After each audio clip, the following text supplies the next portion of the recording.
Hey guys, so today I'm going to talk a little bit about what I really enjoyed from last week's lecture. So last week we had Wes, who was the founder of Better Ventures, and he'd come in to talk to us about impact investing, what's sort of going on within the startup space in that domain. And I think for me it was really interesting just because I felt that we oftentimes, when you meet venture capitalists, you get to see a lot about how people are interested in really investing, managing companies under their portfolio. But essentially, there's that end goal of, oh, what am I getting out of this transaction? What kind of profits am I going to get?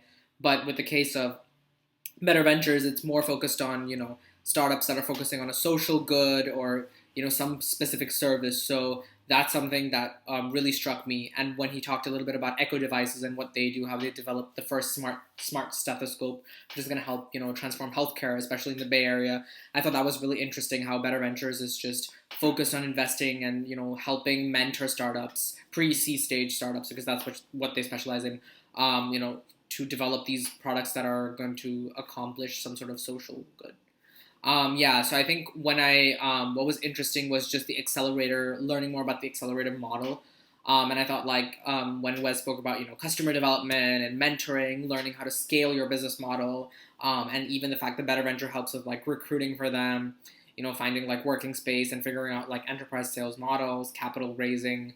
I thought that was really interesting because it showed that they're really there the whole step of the way, and it's not like some accelerators or VCs that may not support the startup throughout their life cycle.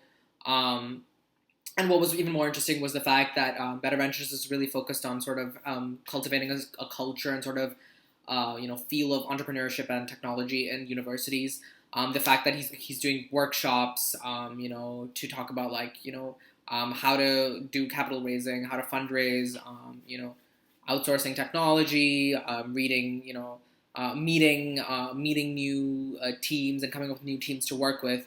But I think the best one, and definitely one of the best pieces of advice I think he gave us was, that you should always have an in-house software engineer or developer or whatever engineer you need to build your product or your mobile app.